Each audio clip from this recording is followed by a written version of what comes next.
नमस्कार दोस्तों, मैं अरुण कुमार वैष्णव। हम स्टेट पॉलिटी पढ़ रहे थे, यानी राज्य की पॉलिटिकल साइंस पढ़ रहे थे हम। तो अगर पॉलिटिकल साइंस आप कंपैरिजन पढ़ो तुलनात्मक रूप में, तब आपको पढ़ने में कोई समस्या नहीं आएगी। मेरा पढ़ाने का उद्देश्य यही रहता है कि मैं आपको कम समय में बहुत अच्छा मैटर आपको प्रोवाइड कराऊं, ताकि आपका समय बच सके और आप गवर्नमेंट जॉब प्राप्त कर सके। तो पॉलिटिकल साइंस में हम कंपेरिजन यानी तुलनात्मक रूप में पढ़ेंगे। कैसे पढ़ेंगे? तुलनात्मक रूप में। तो हम आज का टॉपिक हमारा मुख्यमंत्री और मंत्रिपरिषद, मुख्यमंत्री, चीफ मिनिस्टर और मंत्रिपरिषद। कैसे पढ़ेंगे इसको? कंपेरिजन। यहाँ लिखता हूं मैं प्रधानमंत्री और यहाँ लिखता हूं सीएम यानी मुख्यमंत्री, चीफ मिनिस्टर, प्राइम मिनिस्टर प्रधानमंत्री, और यहाँ पे सीएम मुख्यमंत्री। ठीक है। अब प्रधानमंत्री अनुच्छेद क्या होता है? अनुच्छेद 74 75, 74 75, अनुच्छेद 74 75। एक कम करो, 74 से एक कम करो, एक 7 से कम करो 6, और 4 से कम करो 1 3, 163। तो 163 और 164 ऐसे याद करना आपको। नहीं है समझो? वापस समझो। अनुच्छेद 74 यानी प्रधानमंत्री के लिए अनुच्छेद है, तो 74 में से एक कम करो, एक कम करेंगे, 7 से कम करो 6, 4 से एक कम करो 3, तो 163 सीएम के लिए आ जाएगा। ऐसे 75 एक कम करो 6 और 4, 164, ये भी सीएम के लिए। ऐसे आपको याद करना कंपेरिजन रूप में। जैसे मैंने बताया था अनुच्छेद 1 महान्यायवादी, अनुच्छेद 76 है, एक कम करो 1 6 5, 165 में महाधिवक्ता, है ना? ऐसे याद करना। तो प्रधानमंत्री अनुच्छेद 74 75 और मुख्यमंत्री अनुच्छेद 163 64। बस जो काम केंद्र में राष्ट्रपति करेगा वही राज्य में राज्यपाल करेगा। पहले बता रखा मैंने, उसी प्रकार से। ठीक है, जैसे केंद्र में प्रधानमंत्री काम करेगा वैसे राज्य में मुख्यमंत्री काम करेगा। ठीक है। तो प्रधानमंत्री अनुच्छेद 74 75। अनुच्छेद 74 1, 74 1, राष्ट्रपति को सलाह देने के लिए एक मंत्री परिषद होगी जिसका प्रधान प्रधानमंत्री होगा। अनुच्छेद 74 1 में क्या लिखा गया कि राष्ट्रपति को सलाह देने के लिए एक मंत्री परिषद होगी जिसका प्रधान कौन होगा? प्रधानमंत्री होगा। उसी प्रकार सेम टू सेम अनुच्छेद 163 1 एक कम कर दिया। उसी प्रकार से 163 1, राज्यपाल को सलाह देने के लिए एक मंत्री परिषद होगी जिसका प्रधान कौन होगा? सीएम होगा, यानी मुख्यमंत्री होगा। यहाँ पे राष्ट्रपति है, यहाँ पे राज्यपाल है, यहाँ पे प्रधानमंत्री, यहाँ पे मुख्यमंत्री। ठीक है। तो राज्यपाल को सलाह देने के लिए एक मंत्री परिषद होगी जिसका प्रधान कौन होगा? सीएम होगा। अनुच्छेद 163 1। ठीक है। अनुच्छेद 74 2, मंत्री परिषद जो राष्ट्रपति को परामर्श देती है उस परामर्श की जांच सुप्रीम कोर्ट नहीं करेगा। अनुच्छेद 74 2 में कहा गया कि मंत्री परिषद जो राष्ट्रपति को सलाह देती है, परामर्श देती है, उस परामर्श की जांच सुप्रीम कोर्ट नहीं करेगा। सुप्रीम कोर्ट उस जांच को नहीं जा सकता कि मंत्री परिषद ने राष्ट्रपति को क्या सलाह दी है। उसी प्रकार अनुच्छेद 163 2 समझिए, राज्यपाल स्वयं विवेक से भी कार्य कर सकता है। स्वयं की शक्तियां होती है राज्यपाल की, बताई थी मैंने। राज्यपाल स्वयं विवेक से भी कार्य कर सकता है जिसमें मंत्री परिषद के परामर्श की आवश्यकता नहीं होती है। राज्यपाल कुछ कार्य स्वयं विवेक से भी कर सकता, बता रखा मैंने, जिसमें मंत्री परिषद के परामर्श की आवश्यकता नहीं होती, सलाह की आवश्यकता नहीं होती, तथा उसके द्वारा स्वयं विवेक से किए जाने वाले कार्य को हाई कोर्ट में चुनौती नहीं दे सकते हैं। जो राज्यपाल ने स्वयं विवेक से निर्णय लिया उसकी चुनौती हाई कोर्ट में नहीं दे सकते हैं। ठीक है। अब एक अनुच्छेद यहाँ पे और कर रखा है, यहाँ पे नहीं है। अनुच्छेद 163 3 1 2 हो गया। अनुच्छेद 163 3, 163 का तीसरा अनुच्छेद, मंत्री परिषद द्वारा दिए जाने वाले परामर्श की जांच हाईकोर्ट नहीं करेगा। वो कोई सेम बात आ गई, मंत्री परिषद राष्ट्रपति सलाह देती है, उसकी जांच सुप्रीम कोर्ट नहीं करेगा। उसी प्रकार मंत्री परिषद द्वारा दिए जाने वाले परामर्श यानी सलाह की जांच हाईकोर्ट नहीं करेगा। आगे समझे? तो कंपेरिजन मेरे हिसाब से आपको आया हुआ समझ में। अगला अनुच्छेद है अनुच्छेद 75, मंत्रियों के बारे में उपबंध। एक कम करो, अनुच्छेद 164, मंत्रियों के बारे में उपबंध। ये केंद्र के मंत्री है, यहाँ पे राज्य के मंत्री है। ठीक है। मंत्री 3 प्रकार के होते हैं, कैबिनेट मंत्री, राज्य मंत्री, उपमंत्री, है ना? आगे बताऊंगा मैं। तो अनुच्छेद 75 1, राष्ट्रपति प्रधानमंत्री की नियुक्ति करता है, वह प्रधानमंत्री के परामर्श पर अन्य मंत्रियों की नियुक्ति करता है। 75 1 में कहा गया, क्या कहा गया? देखिए 75 1, राष्ट्रपति प्रधानमंत्री की नियुक्ति करता है और प्रधानमंत्री कहेगा कि इसको ये मुख्यमंत्री बना दो, इसको ये मंत्री बनाओ, इसको खाद्य मंत्री बनाओ, बीज मंत्री बनाओ, इसको सड़क परिवहन मंत्री बनाओ, इसको शिक्षा मंत्री बनाओ। कौन कहेगा? प्रधानमंत्री। तो प्रधानमंत्री सलाह पर राष्ट्रपति उन्हें मंत्री नियुक्त करता है। ठीक है। उसी प्रकार राज्य में हो जाएगा। तो अनुच्छेद 164 1, राज्यपाल सीएम की नियुक्ति करता है, वह सीएम के परामर्श पर अन्य मंत्रियों की नियुक्ति करता है। राज्यपाल ने मुख्यमंत्री नियुक्ति कर दी, फिर मुख्यमंत्री कहेगा इसे ये मंत्री बनाओ, इसे इस पद पर का मंत्री बनाओ, तो राज्यपाल उसके कहने पर, मुख्यमंत्री कहने पर उन्हें उस पद का मंत्री बना देगा। ठीक है। रिपीट करते हैं, मुख्यमंत्री व मंत्री परिषद, प्रधानमंत्री अनुच्छेद 74 75, एक कम करो सीएम, अनुच्छेद 163 164। ठीक है। अनुच्छेद 74 1, राष्ट्रपति को सलाह देने के लिए एक मंत्री परिषद होगी जिसका प्रधान कौन होगा? प्रधानमंत्री होगा। उसी प्रकार राज्य में अनुच्छेद 163 1, राज्यपाल को सलाह देने के लिए एक मंत्री परिषद होगी जिसका प्रधान सीएम होगा। अनुच्छेद 74 2, मंत्री परिषद जो राष्ट्रपति को परामर्श देती है उस परामर्श की जांच सुप्रीम कोर्ट नहीं करेगा। अनुच्छेद 163 2, राज्यपाल स्वयं विवेक से भी कुछ कार्य कर सकता है जिसमें मंत्री परिषद के परामर्श की आवश्यकता नहीं होती है, तथा उसके द्वारा स्वयं विवेक से किए जाने वाले कार्य को हाईकोर्ट में चुनौती नहीं दे सकते। अनुच्छेद 163 3, मंत्री परिषद द्वारा दिए जाने वाले परामर्श की जांच हाईकोर्ट नहीं करेगा। ओके। अनुच्छेद 75, केंद्र के मंत्रियों के बारे में उपबंध, और अनुच्छेद 164, मंत्रियों के बारे में उपबंध, राज्य के मंत्रियों के बारे में। ठीक है। अनुच्छेद 75 1, राष्ट्रपति प्रधानमंत्री की नियुक्ति करता है, वह प्रधानमंत्री के परामर्श पर अन्य मंत्रियों की नियुक्ति करता है। एक काम करो, अनुच्छेद 164, एक राज्यपाल सीएम की नियुक्ति करता है, वह सीएम के परामर्श पर अन्य मंत्रियों की नियुक्ति करता है। स्क्रीनशॉट लीजिए, आगे बढ़ते हैं।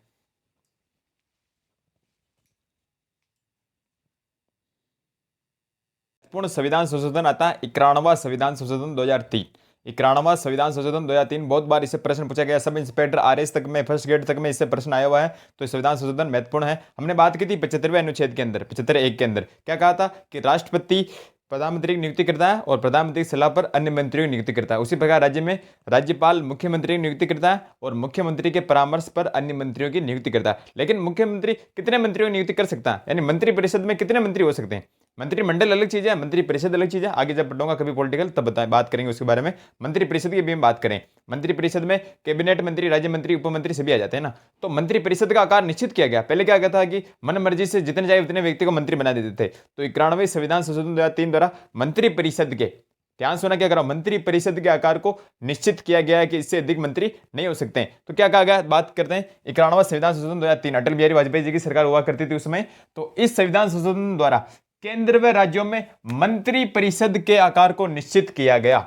इस संविधान संशोधन द्वारा केंद्र व राज्यों में मंत्रिपरिषद के आकार को निश्चित किया गया। कैसे किया गया समझिए, यह अधिकतम कितने हो सकते हैं मंत्रिपरिषद में? यह अधिकतम लोकसभा, केंद्र में लोकसभा और राज्य में विधानसभा, तो यह अधिकतम लोकसभा या विधानसभा की कुल सदस्य संख्या का 15% होगी। ध्यान से सुनना, रिपीट कर रहा हूं, रिपीट।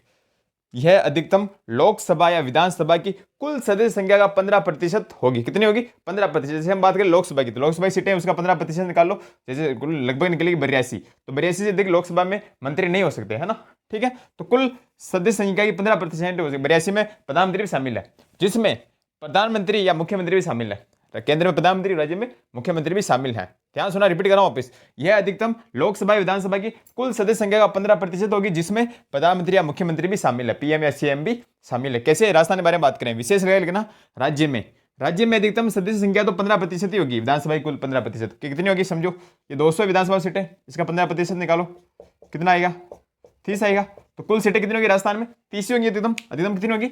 30 सीटें होंगी, जिसमें मुख्यमंत्री भी शामिल है। 1 + 29। यही प्रश्न राजस्थान सब इंस्पेक्टर भर्ती में आया था 2018 वाली में, पेपर उठा के देख लेना, ऐसे में आया हुआ प्रश्न है।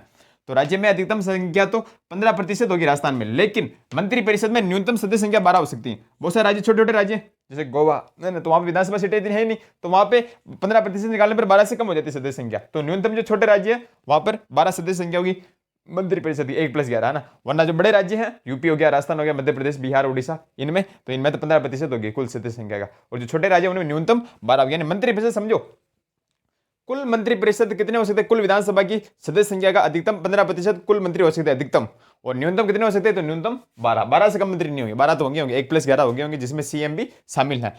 तो राज्य में अधिकतम संख्या तो 15% होगी, लेकिन मंत्रिपरिषद में न्यूनतम 12 सदस्य होंगे, जिसमें सीएम भी शामिल है। 1 + 11 कितने होंगे? 1 + 11, ठीक है। राजस्थान विधानसभा में, ये सही में आया था प्रश्न, सब इंस्पेक्टर 2018 वाली भर्ती में आया था। राजस्थान विधानसभा में मंत्रिपरिषद में अधिकतम सदस्य संख्या कितनी है? 30 सदस्य हैं, 1 + 29 है ना, 30 सदस्य हो सकते हैं, एक मुख्यमंत्री और 29 अन्य मंत्री हो सकते हैं वर्तमान में। तो राजस्थान विधानसभा में मंत्रिपरिषद में अधिकतम 30 सदस्य हो सकते हैं, यानी 1 + 29 हो सकते हैं, जिसमें मुख्यमंत्री 1 हो गया, बाकी 29 अन्य मंत्री हो गए, ठीक है। वापस वो बात करते हैं, कंपेरिजन पढ़ते हैं, बीच में आ गया पॉइंट से लिखा दिया मैंने। प्रधानमंत्री, मुख्यमंत्री, प्रधानमंत्री, अनुच्छेद 75 पढ़ लिया हमने कि राष्ट्रपति प्रधानमंत्री के परामर्श पर अन्य मंत्रियों की नियुक्ति करता है, प्रधानमंत्री नियुक्ति करता है, और राज्य में राज्यपाल मुख्यमंत्री नियुक्ति करता है, और मुख्यमंत्री के परामर्श पर अन्य मंत्रियों की नियुक्ति करता है। पढ़ लिया 75(1). अब 75(2) मंत्रियों का व्यक्तिगत उत्तरदायित्व बता दिया, मंत्री कितने होंगे बता दिया हमने। तो मंत्रियों का व्यक्तिगत उत्तरदायित्व यानी स्वयं का उत्तरदायित्व राष्ट्रपति के प्रति होता है। लोकसभा की बात करें हम, तो मंत्रियों का व्यक्तिगत उत्तरदायित्व राष्ट्रपति के प्रति होता है। इसी को राष्ट्रपति के प्रसाद पर्यंत सिद्धांत कहते हैं। इसे क्या कहते हैं? राष्ट्रपति के प्रसाद पर्यंत। अगर आपसे पूछ ले कि प्रधानमंत्री कार्यकाल कितना होता है, तो आप ऐसा बता दें नॉर्मली 5 साल, 5 साल पहले बैठ सकते हैं, यानी कितना होता है? राष्ट्रपति के प्रसाद पर्यंत, जब तक राष्ट्रपति चाहिए। और राष्ट्रपति कब तक चाहेगा? जब तक लोकसभा में बहुमत दल का नेता हो तब तक जाएगा, बहुमत हटते ही वो हट जाएगा। तो इसी को क्या बोलते हैं? राष्ट्रपति के प्रसाद पर्यंत का सिद्धांत। तो आपसे प्रश्न पूछ चलेंगे, कथन एक पहला सत्य है, दूसरा सत्य, ऐसे पूछते हैं प्रश्न। तो क्या पूछेंगे कि मंत्रियों का व्यक्तिगत उत्तरदायित्व किसके प्रति होता है? तो राष्ट्रपति के प्रति होता है। इसी प्रकार राज्य में अनुच्छेद 164(2) मंत्रियों का व्यक्तिगत उत्तरदायित्व राज्यपाल के प्रति होगा। यहाँ पे राष्ट्रपति के प्रति होता है और यहाँ पे राज्यपाल के प्रति होगा व्यक्तिगत उत्तरदायित्व, ठीक है। अनुच्छेद 75(3) सामूहिक रूप से लोकसभा के प्रति उत्तरदायी होते हैं मंत्रिपरिषद। ध्यान सुनना, मंत्रिपरिषद सामूहिक रूप से लोकसभा के प्रति उत्तरदायित्व होती है, अर्थात एक मंत्री के खिलाफ भी अविश्वास प्रस्ताव पारित हो जाने पर संपूर्ण मंत्रिपरिषद को इस्तीफा देना पड़ता है। ध्यान सुनना, अनुच्छेद 75(3) मंत्रिपरिषद का सामूहिक रूप से उत्तरदायित्व किसके प्रति होता है? तो किसके प्रति होता है बताओ? लोकसभा के प्रति होता है। व्यक्तिगत रूप से किसके प्रति होता है? तो राष्ट्रपति के प्रति होता है। आए को समझे, व्यक्तिगत रूप से मंत्री किसके उत्तरदायी होते हैं? तो राष्ट्रपति के प्रति। जबकि सामूहिक रूप से किसके प्रति उत्तरदायित्व होते हैं? तो लोकसभा के प्रति। अगर किसी एक मंत्री कोई फैसला लिया, समझना ध्यान से, जैसे मंत्री बात करें अपन, किसी भी एक मंत्री कोई फैसला लिया और कोई उससे नाराज है तो भी उसको समर्थन उसे करना पड़ेगा। अगर उसके खिलाफ नहीं कहते मैं इसे सम्मत नहीं हूं तो पूरी मंत्रिपरिषद को इस्तीफा देना पड़ेगा। ये है इसमें। तो लॉर्ड मार्ले, किसने? लॉर्ड मार्ले कथन आता है कि मंत्रिपरिषद साथ में डूबती है और साथ में तैरती है। ध्यान से सुना, रिपीट कर रहा हूं। लॉर्ड मार्ले का कथन आता है कि मंत्रिपरिषद साथ में डूबती है और साथ में तैरती है। अगर सभी सहमत रूप से काम करेंगे तभी मंत्रिपरिषद काम होगा, वरना किसी एक के खिलाफ अविश्वास प्रस्ताव पारित हो गया, एक ने कोई नियम बना दिया, सभी ने हम बात नहीं मानेंगे, तो अगर एक के खिलाफ अविश्वास प्रस्ताव पारित हो गया कि दूसरे मंत्री अविश्वास करते हम नहीं समर्थन करें तो पूरी मंत्रिपरिषद को इस्तीफा देना पड़ेगा। लेकिन अगर किसी व्यक्तिगत कार्य के लिए, किसी कोई कोर्ट केस चल रहा हो, किसी व्यक्तिगत मुकदमे के लिए कोई जुर्म कर लिया मंत्री ने, तो उसके लिए उसको इस्तीफा देना पड़ेगा, संपूर्ण मंत्रिपरिषद नहीं देगी, क्योंकि व्यक्तिगत कार्य उसका है ना, उसके लिए। वरना अगर कोई व्यक्तिगत फैसला लिया गया तो इसमें सहमति अनिवार्य होगी। तो आयोग समझ में, रिपीट करते हैं। अनुच्छेद 75(2) मंत्रियों का व्यक्तिगत उत्तरदायित्व राष्ट्रपति के प्रति होता है, इसी को राष्ट्रपति के प्रसाद प्रक्रिया सिद्धांत कहते हैं। अनुच्छेद 164(2) राज्य के अंदर मंत्रियों का व्यक्तिगत उत्तरदायित्व राज्यपाल के प्रति होता है, राज्य के अंदर, ठीक है। अनुच्छेद 75(3) सामूहिक रूप से मंत्रिपरिषद लोकसभा के प्रति उत्तरदायी होती है। कौन होती है? मंत्रिपरिषद लोकसभा के प्रति उत्तरदायी होती है सामूहिक रूप से, अर्थात एक मंत्री के खिलाफ अविश्वास प्रस्ताव पारित हो जाने पर संपूर्ण मंत्रिपरिषद को इस्तीफा देना पड़ता है। इसी प्रकार राज्य में भी होगा। अनुच्छेद 164(3) सामूहिक रूप से मंत्रिपरिषद किसके प्रति उत्तरदायी होती है? विधानसभा के प्रति उत्तरदायी होती है। सामूहिक रूप से किसके प्रति उत्तरदायी होती है? मंत्रिपरिषद राज्य की विधानसभा के प्रति उत्तरदायी होती है। आया होगा समझ में, स्क्रीनशॉट लीजिए, आगे बढ़ते हैं।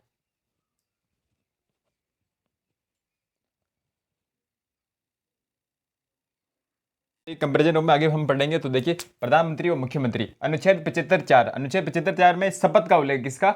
शपथ का उल्लेख है। मंत्री में सभी आ गए, मंत्री, मुख्यमंत्री भी आ गया, बाकी सभी मंत्री आ गए ना। तो मंत्री दो प्रकार की शपथ लेते हैं। केंद्र की बात करें तो शपथ मंत्री दो प्रकार की शपथ लेते हैं, प्रधानमंत्री और सभी मंत्री आ गए। पद व गोपनीयता, किसकी? पद व गोपनीयता। ध्यान सुनना, मंत्री चाहे कोई भी मंत्री हो, पद व गोपनीयता की शपथ लेता है। जबकि राष्ट्रपति किसकी लेता है? संविधान या विधि के संरक्षण की, संरक्षण, रक्षण, प्रतिरक्षण, परिरक्षण बताया था मैंने, देखना वीडियो, तो उसके वो संविधान या विधि के संरक्षण की शपथ लेता है। जबकि मंत्री किसकी शपथ लेते हैं? पद व गोपनीयता की, ठीक है। शपथ कौन दिलाता? तो केंद्र में मंत्रियों शपथ दिलाता राष्ट्रपति। कौन दिलाता? राष्ट्रपति। अनुसूची 3 के तहत, अनुसूची 3 में शपथ का उल्लेख है, तो अनुसूची 3 के तहत राष्ट्रपति केंद्र में शपथ दिलाता सभी मंत्रियों को। उसी प्रकार राज्य में अनुच्छेद 164(4), अनुच्छेद 164(4) मंत्री पद व गोपनीयता की शपथ लेते राज्य में भी, ठीक है। वो शपथ कौन दिलाता? राज्यपाल। केंद्र में राष्ट्रपति, राज्य में राज्यपाल दिलाता, अनुसूची 3 के तहत, ठीक है। अगला अनुच्छेद है अनुच्छेद 75(5). एक व्यक्ति बिना संसद का सदस्य बने हुए भी 6 माह तक मंत्री रह सकता। मंत्री में कोई सा मंत्री प्रधानमंत्री बन सकता है। जैसे कोई चुनाव लड़ा, माने कि लोकसभा की बात करें, लोकसभा चुनाव हुआ, किसी उम्मीदवार की, जैसे बीजेपी, कांग्रेस, कोई भी पार्टी है, उसको लगा ये अपना प्रधानमंत्री बन सकता है, उस प्रधानमंत्री पद का दावेदार बना दिया। सभी पार्टी जीत गई, माना पार्टी बहुमत भी आ गया, लेकिन जिस व्यक्ति को बनाया गया मंत्री के प्रधानमंत्री के लिए वो हार गया, माना कि, तो उसको 6 महीने के लिए प्रधानमंत्री बना सकते हैं। और किसी विधानसभा सीट से, लोकसभा सीट चुनाव लड़वाएंगे और 6 महीने के अंदर उसको लोकसभा या संसद का सदस्य बनना पड़ेगा। अगर वो व्यक्ति 6 महीने के अंदर संसद का सदस्य नहीं बन पाता है तो उसे अपने मंत्री पद से, चाहे प्रधानमंत्री पद ही क्यों ना हो, उससे इस्तीफा देना पड़ेगा। तो 6 माह तक बिना संसद का सदस्य बनने तक कोई भी व्यक्ति जिसकी उम्र 25 साल ज्यादा हो वो कोई सा मंत्री बन सकता है, चाहे प्रधानमंत्री हो, ठीक है। तो रिपीट करते हैं, अनुच्छेद 75(5), एक व्यक्ति बिना संसद का सदस्य बने 6 माह तक मंत्री बना रह सकता। 6 महीने बाद उसको ऑटोमेटिक हटा दिया जाएगा। अगर 6 महीने के अंदर वो संसद की सदस्यता ग्रहण कर ले, संसद का सदस्य बन जाए, चाहे लोकसभा बने चाहे राज्यसभा बने, तो प्रधानमंत्री बना रहेगा 5 साल तक, ठीक है। अगला अनुच्छेद 164(5), इसी प्रकार राज्य में एक व्यक्ति बिना विधानमंडल का, विधानमंडल में दोनों आ गए, विधानसभा और विधान परिषद दोनों इंक्लूड है, ठीक है। तो अनुच्छेद 164(5), एक व्यक्ति बिना विधानमंडल का सदस्य बने 6 माह तक मंत्री बना रह सकता है, ठीक है। वो की बात है, लेकिन उसे 6 महीने के अंदर विधानमंडल की सदस्यता ग्रहण करनी पड़ेगी, वरना उसे अपने पद से इस्तीफा देना पड़ेगा, ठीक है। ऐसा हुआ, बिल्कुल ऐसा हुआ भी है, बताऊंगा मैं। बिना ऐसे विधानमंडल सदस्य मैंने मंत्री किसी को बनाया नहीं अभी तक, पता मुख्यमंत्री प्रधानमंत्री नहीं बनाया, लेकिन ऐसे सीट खाली करवाई है। जब राजस्थान मुख्यमंत्री बनूंगा मैं तो जयनारायण व्यास के बारे में बात करेंगे हम, तब मैं बताऊंगा, ठीक है। अगला अनुच्छेद 75(6), मंत्रियों के वेतन भत्ते। केंद्र में मंत्रियों के वेतन भत्ते कौन तय करता है? संसद तय करती है। अनुसूची 2 में इसका उल्लेख है। अनुसूची 2 के अंदर सभी मंत्री आ गए ना, तो अनुच्छेद 75(6) मंत्रियों के वेतन भत्ते संसद तय करती है अनुसूची 2 के तहत, ठीक है। और अनुच्छेद 164(6) के अंदर मंत्रियों के वेतन भत्ते राज्य के और विधानमंडल तय करती है। यहाँ पे कौन तय करती है? विधानमंडल। अनुसूची 2 में इसका उल्लेख है, ठीक है। तो केंद्र में तो संसद तय करती है वेतन भत्ते को उल्लेख, और राज्य में विधानमंडल तय करती है, एक ही बात है, कोई दिक्कत नहीं। अब मंत्री की योग्यता, मंत्री जैसे हम राज्य की बात करें, अपन सीएम पढ़ रहे हैं, तो राज्य में मंत्री की योग्यता क्या होनी चाहिए? तो विधानमंडल का सदस्य होना आवश्यक है, और अगर नहीं है तो अगर वो सदस्य नहीं है तो 6 माह के अंदर सदस्यता प्राप्त करना आवश्यक है। बता दिया मैंने बात, वही बात है, ठीक है। अब सीएम का कार्यकाल, सीएम का कार्यकाल कितना होता है? वैसे सामान्यतः सीएम का कार्यकाल 5 वर्ष होता है, लेकिन राज्यपाल के प्रसाद पर्यंत माना जाता है। यानी विधानसभा में जब तक उसे बहुमत है तब तो सीएम है, विधानसभा में बहुमत हटते ही वो सीएम नहीं रहेगा, ठीक है। तो राज्यपाल के प्रसाद पर्यंत, अगर आपसे ऑप्शन मिले आपको कि सीएम का कार्यकाल होता है 2 वर्ष, 3 वर्ष, 5 वर्ष या राष्ट्रपति के प्रसाद पर्यंत, तो उत्तर कितना होगा? राष्ट्रपति के प्रसाद पर्यंत, सॉरी राज्यपाल के प्रसाद पर्यंत, सॉरी राज्यपाल के प्रसाद पर्यंत। उत्तर क्या होगा? अगर उत्तर ऑप्शन ये हो कि 2 वर्ष, 3 वर्ष, 5 वर्ष, 7 वर्ष, तो उत्तर कितना होगा? 5 वर्ष। तो सामान्यतः मुख्यमंत्री कार्यकाल होता है 5 वर्ष, या मंत्रियों का कार्यकाल भी 5 वर्ष होता है, लेकिन राज्यपाल के प्रसाद पर्यंत। अगर बहुमत उनका हट गया तो उनको हटा भी जा सकते हैं, ठीक है। और अगर मुख्यमंत्री चाहे किसी मंत्री हटाना तो भी राज्यपाल कहकर उस मंत्री को बर्खास्त कर सकता है, ठीक है। तो सीएम का कार्यकाल होता है राज्यपाल के प्रसाद पर्यंत, ठीक है। त्यागपत्र किसे देता है? सभी मंत्री त्यागपत्र देते हैं राज्यपाल को। किसको देते हैं? राज्यपाल को। और राज्यपाल से कहकर मुख्यमंत्री किसी मंत्री को बर्खास्त भी कर सकता है, हटा भी सकता है, ठीक है। हटा नहीं पर क्या, किसी मंत्री को कैसे हटाते हैं? मुख्यमंत्री की विशेषता हटाते हैं अविश्वास प्रस्ताव द्वारा। किसके द्वारा? अविश्वास प्रस्ताव द्वारा मुख्यमंत्री को हटाया जाता है, अविश्वास प्रस्ताव द्वारा। अगर किसी मुख्यमंत्री हटाना है तो अविश्वास प्रस्ताव लाएंगे उसके खिलाफ, अगर पास हो गया तो उसे हटा देंगे, और पास नहीं हुआ तो नहीं हट पाएगा, ठीक है। यानी बहुमत सिद्ध करना पड़ेगा, बात एक ही है, ठीक है। अनुच्छेद 166 में क्या गया कि मंत्रियों में विभागों के आवंटन के नियम कौन बनाता है? राज्यपाल बनाता है। वैसे पूछा कभी नहीं गया, लेकिन लिख लो। अनुच्छेद 166 मंत्रियों के विभागों आवंटन के नियम कौन बनाता है, कि किसको कौन सा विभाग देंगे, आवंटन के नियम कौन बनाता है, कैसा नियम होना चाहिए? तो राज्यपाल बनाता है। कौन बनाता है? राज्यपाल। अनुच्छेद 166 के तहत वापस रिपीट करते हैं, पीएम सीएम। अनुच्छेद 75(4) शपथ, मंत्री 2 प्रकार शपथ लेते हैं, पद व गोपनीयता की। केंद्र में मंत्रियों शपथ कौन दिलाता है? राष्ट्रपति दिलाता है, अनुसूची 3 के तहत, ठीक है। राज्य में सीएम, अनुच्छेद 164(3), 164(4) मंत्री पद व गोपनीयता की शपथ लेते हैं, शपथ राज्यपाल दिलाता है, अनुसूची 3 के तहत। अनुच्छेद 75(5) एक व्यक्ति बिना संसद का सदस्य बने 6 माह तक मंत्री बना रह सकता है। अनुच्छेद 164(5) एक व्यक्ति बिना विधानमंडल का सदस्य बने 6 माह तक मंत्री बना रह सकता है। और अनुच्छेद 75(6) मंत्रियों के वेतन भत्ते संसद तय करती है, अनुसूची 2 के तहत। और अनुच्छेद 164(6) राज्य के मंत्रियों के वेतन भत्ते विधानमंडल तय करती है, अनुसूची 2 के तहत, ठीक है। मंत्री की योग्यता, राज्य के मंत्री की बात करें, विधानमंडल के सदस्य होना चाहिए, और अगर विधानमंडल के सदस्य नहीं है तो 6 माह के भीतर विधानमंडल की सदस्यता उसे ग्रहण करनी पड़ेगी, ठीक है। सीएम का कार्यकाल कितना होता है? राज्यपाल के प्रसाद पर्यंत। त्यागपत्र किसे देते हैं? सभी मंत्री, सीएम, राज्यपाल को। हटाने पर किया अविश्वास प्रस्ताव द्वारा मुख्यमंत्री हटाते हैं, अविश्वास प्रस्ताव द्वारा। अनुच्छेद 166 मंत्रियों में विभागों के आवंटन के नियम कौन बनाता है? राज्यपाल बनाता है। मंत्रियों में विभागों के आवंटन के नियम राज्यपाल बनाता है। स्क्रीनशॉट लीजिए, आगे बढ़ते हैं।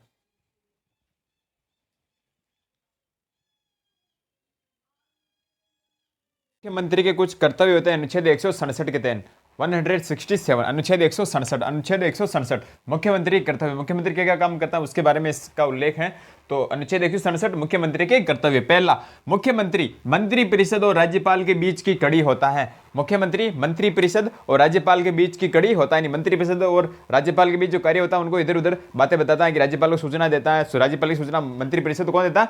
मुख्यमंत्री। मुख्यमंत्री समानों में प्रथम होता है ना।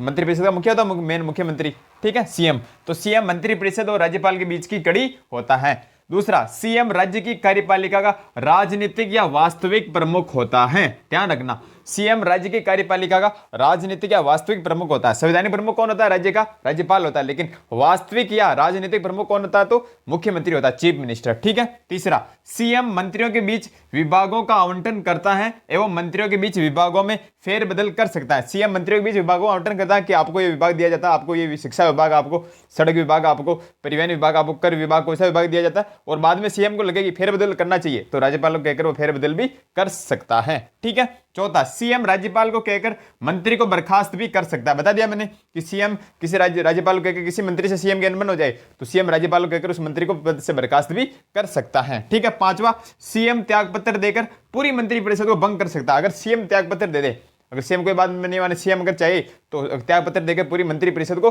भंग कर सकता है। और अगर सीएम की मृत्यु हो जाए तो भी मंत्री परिषद ऑटोमेटिक भंग हो जाएगी, स्वतः ही भंग हो जाएगी, ठीक है। तो सीएम की मृत्यु पर भी मंत्री परिषद भंग हो जाती है। क्लियर। छठा पॉइंट, यदि किसी मंत्री ने विनिश्चय कर लिया हो, यदि किसी कार्य के लिए किसी मंत्री ने विनिश्चय कर लिया हो और मंत्रिपरिषद के समक्ष नहीं रखा हो, जैसे कि मंत्री ने कोई कार्य सोच लिया, काम कर लिया, लेकिन मंत्रिपरिषद के सामने नहीं रखा कि मैंने डिसीजन लिया, मैंने काम किया, तो राज्यपाल के आग्रह पर सीएम उसे मंत्रिपरिषद के समक्ष रखवाएगा। अगर किसी मंत्री ने कोई व्यक्तिगत निर्णय ले लिया हो, किसी कोई कार्य कर लिया हो, लेकिन उसने मंत्रिपरिषद के समक्ष नहीं रखा हो, तो राज्यपाल मुख्यमंत्री जी से रिक्वेस्ट करेगा कि आप इस कार्य को मंत्रिपरिषद के सामने रखवाइए, क्या कार्य किया उसकी सूचना सबके सामने रखिए। ठीक है। फिर आता 7वां, सीएम अंतरराज्यीय परिषद व राष्ट्रीय विकास परिषद का सदस्य होता है। याद कीजिए, दोनों टॉपिक करवा रखे मैंने। तो सीएम अंतरराज्यीय परिषद और राष्ट्रीय विकास परिषद का सदस्य होता है, जिसका अध्यक्ष कौन होता है? प्रधानमंत्री। कौन होता है? प्रधानमंत्री। तो सीएम अंतरराज्यीय परिषद, दो राज्यों के बीच विवादों के लिए ना, अंतरराज्यीय परिषद व राष्ट्रीय विकास परिषद का सदस्य होता है, अध्यक्ष होता है जिसका प्रधानमंत्री। ठीक है। 8वां, वेरी वेरी इंपॉर्टेंट, राज्य योजना बोर्ड का अध्यक्ष सीएम होता है। अगर आपसे प्रश्न पूछ ले राज्य योजना बोर्ड का अध्यक्ष कौन होता है, तो राज्यपाल करके नहीं आना आपको, क्योंकि दिमाग में राज्यपाल रहता है हमेशा, रेड क्रॉस सोसाइटी वगैरह रहते हैं उसमें राज्यपाल है, लेकिन राज्य योजना बोर्ड का अध्यक्ष कौन होता है? तो मुख्यमंत्री। कौन होता है? मुख्यमंत्री, सीएम। राज्य योजना बोर्ड का अध्यक्ष होता है मुख्यमंत्री। ठीक है। यह है मुख्यमंत्री राज्य सरकार का मुख्य प्रवक्ता होता है। राज्य सरकार का मुख्य प्रवक्ता कौन होता है? मुख्यमंत्री होता है, सम्मानों में प्रथम। ठीक है। 10वां, राज्य में मुख्य सचिव और संसदीय सचिव की नियुक्ति भी मुख्यमंत्री करता है। संसदीय सचिव क्या होते हैं अभी बताऊंगा इसके आगे, है ना।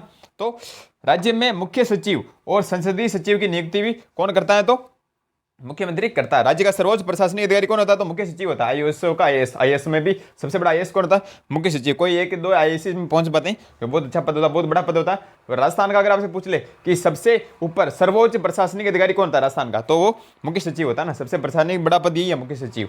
ठीक है। तो राज्य में मुख्य सचिव और संसदीय सचिव की नियुक्ति कौन करता है? मुख्यमंत्री। ठीक है। 11वां, राज्यपाल को प्रशासन व विधान विषय संबंधी जानकारी मांगने पर देता है। राज्यपाल अगर इसे सूचना मांगे किस संबंधी, प्रशासन व विधान विषय संबंधी जानकारी मांगने पर देता है मुख्यमंत्री राज्यपाल को। ठीक है। और राज्य के विभिन्न आयोगों के अध्यक्ष व सदस्यों की नियुक्ति मुख्यमंत्री की सलाह पर राज्यपाल करता है। राज्य के विभिन्न आयोगों के अध्यक्ष व सदस्यों की नियुक्ति राज्यपाल के मुख्यमंत्री आग्रह पर राज्यपाल करता है। नाम राज्यपाल का रहता है, करवाता कौन है? मुख्यमंत्री। मुख्यमंत्री सलाह देता है। रिपीट करते हैं वापिस, अनुच्छेद 167, मुख्यमंत्री कर्तव्य पहला, मुख्यमंत्री मंत्रिपरिषद और राज्यपाल के बीच की कड़ी होता है। मुख्यमंत्री राज्य की कार्यपालिका का राजनीतिक या वास्तविक प्रमुख होता है, जबकि संवैधानिक प्रमुख राज्यपाल होता है। ठीक है।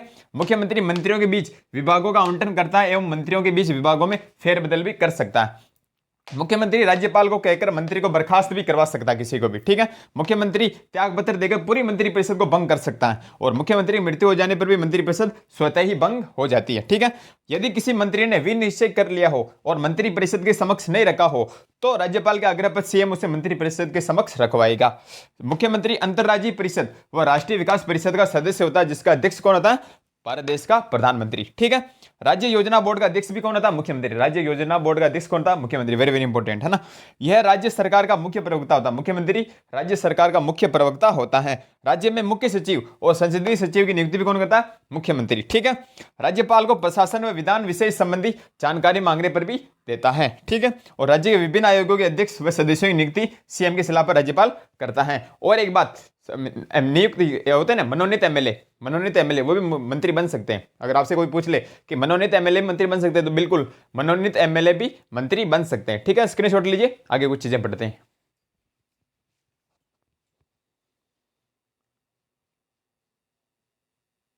संसदीय सचिव से पूछ लिया जाता है कि संसदीय सचिव की नियुक्ति कौन करता है, किसके प्रति उत्तरदायी होता है, कैसा पद है, संवैधानिक है, असंवैधानिक है, लाभ का पद है या नहीं है, कब शुरुआत की गई, तो ये भी मैं बता देता हूं ताकि आपका प्रश्न बार इससे ना आए। ठीक है। तो संसदीय सचिव ये असंवैधानिक पद है। क्या है? पहली बात, असंवैधानिक पद, यानी संविधान में इसका उल्लेख नहीं है संसदीय सचिव। ठीक है।